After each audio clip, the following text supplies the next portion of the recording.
Une conférence de presse s'est tenue ce lundi 27 juin au Palais de la Source afin de définir les grands axes qui seront votés lors de la séance plénière qui se tiendra mardi 28 juin. Après le vote en mars des priorités de la mandature, cette séance plénière sera l'occasion de lancer les premiers grands chantiers en lien avec les trois piliers validés par les conseillers départementaux. Nous allons voter demain des dossiers qui, au fond, vont décliner le projet de mandature avec trois piliers que nous voulons mettre en place. Il y a l'épanouissement humain qui est voulu et de la part des élus et une priorité pour moi sur l'accompagnement des personnes âgées à La Réunion en perte d'autonomie ou des adultes porteuses de handicap avec la création de la maison de l'accueil familial qui est un dispositif innovant pour accompagner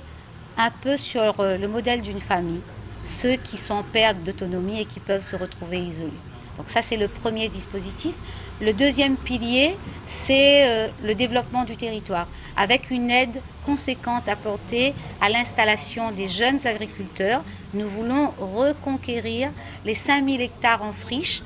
qui aujourd'hui ne sont pas utilisés ou par les propriétaires en leur offrant la possibilité donc d'être payés à l'hectare pour la vente de ce terrain ou alors en location, toujours une aide financière pour inciter les propriétaires à donner la possibilité aux jeunes agriculteurs la possibilité de s'installer. Puis le troisième volet, nous voulons un modèle économique agricole, mais nous voulons aussi un modèle économique tout court avec les entreprises réunionnaises et nous en avons